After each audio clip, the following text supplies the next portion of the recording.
வாழ்க்கைன்னா என்னங்க? வெறும் ஓட்டமும் வெற்றியும் அது மட்டும் தானா வாழ்க்கை?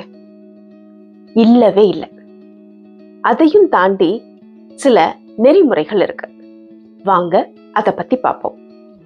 பிறரை எடை போடுதல். ஒருத்தவங்களை பார்த்த உடனே இவங்க இப்படித்தான், அவங்க அப்படித்தான் அப்படின்னு எடை போடுறத முதல்ல நிறுத்தணும். நமக்கு தெரியாம அவங்க வாழ்க்கையில என்ன கதைகள் வேணா நடந்திருக்கலாம். நமக்கு தெரியாம பல வலிகளையும் வேதனைகளையும் போராட்டங்களோட அவங்க வாழலாம்.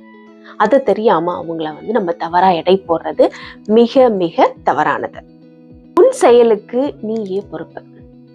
ஒரு சின்ன தவறு செய்தாலும் அதை நம்ம தான் செஞ்சோம்னு நம்ம ஒத்துக்கணும். அப்படி ஒத்துக்கொள்ளும் பொழுதுதான் அடுத்த முறை நம்ம தப்பு செய்யாம கவனமா இருப்போம். அதுதான் நல்ல மனிதனுக்கான ஒரு அடையாளமும் கூட. நல்ல வார்த்தைகள் இல்லைன்னா அமைதியா இரு. நம்ம கிட்ட நல்ல வார்த்தைகள் பேசுறதுக்கு இல்லைன்னா நம்ம அமைதியா இருந்துடலாம். நம்ம பேசும் சில வார்த்தைகள் பிறருடைய மனதை புண்படுத்தும் அளவுக்கு தாக்கும்னா அந்த வார்த்தையை பயன்படுத்தாம இருக்கிறது ரொம்ப நல்லது. அதனால நாம் பேசும் வார்த்தைகளை ரொம்ப கவனமா பயன்படுத்துங்க. திறந்த மனதுடன் இரு. நான் சொல்றதுதான் எப்பயுமே சரி அப்படின்னு சொல்லி பிடிவாதமா இருக்காதீங்க. ஒரு விஷயத்துக்கு பல கோணங்கள் இருக்கு. அதனால மத்தவங்க சொல்றதையும் காது கொடுத்து கேளுங்க. அப்பதான் நம்முடைய உலகமும் நம்முடைய அறிவும் விரிவடையும். அடுத்து, பாராட்டுக்கு உரியவங்களை பாராட்டுங்க. யாராவது வெற்றி அடைந்தார், நல்ல காரியம் செய்தா அவங்கள மனதார பாராட்டுங்க.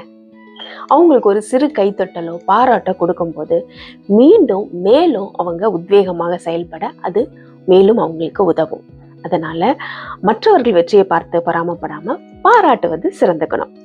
அடுத்து, பேசுறதை விட அதிகமாக கேள்.